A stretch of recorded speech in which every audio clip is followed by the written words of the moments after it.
শীতের দিন মহিলা মানুষ একটু পরপর ঘরের বিভিন্ন কাজ করি, হাতটা ধুইতে হয়। তো একটু আগে রান্না করতেছি, তো আজকে মুরগি রান্না করছি। তো মুরগি টুরগি সুন্দর করে ধুইলাম, সবজি টবজি কাটলাম।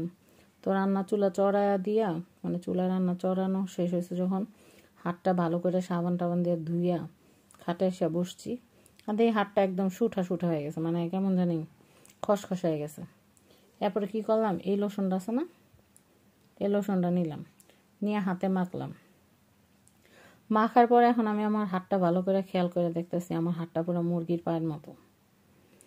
পরে আমি চিন্তা করলাম, আমার নিজেরই হাসি আসতেছে লোশন মাখার পরে, যে আমার হাতটা মুরগির পায়ের মতো।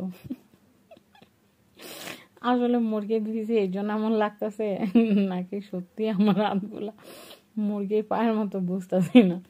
আরো বেশি হাসি লাগতেছে যে মুরগির পায়ে নেল পালিশ দিলে যেরকম লাগে আমার হাতটা ঠিক ওরকমই লাগতেছে।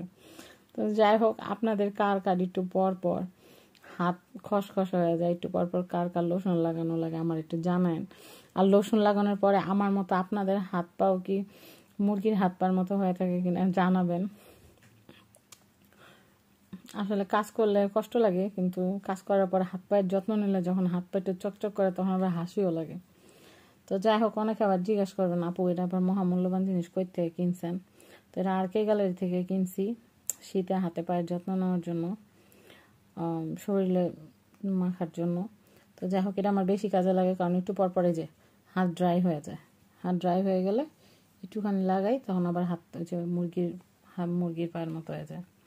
তো যাই হোক, আপনাদের কার কার হাত পা মুরগির হাত পার মতো হয়ে যায় সেটা জানাবেন আমাকে। তো সবাই ভালো থাকবেন। আর এটা ভিডিওটা মজা করে করা। আর ওই লোশন কিনতে মন চাইলে আপনি জানি এই ভিডিওটা দেখে অনেকে বলবেন আপু এটা কোন সেই লোশন যেটা দিলে একদম হাত পা এরকম সফট হয়ে যায়। তো এটা হচ্ছে ওই যে থানাকা আছে না, মায়ানমারের বানানো। এর দাম কত জানি আমার মনেও নেই, দাম মনে নেই। ওই আর কে গ্যালারিতে যোগাযোগ করলে জানতে পারবেন।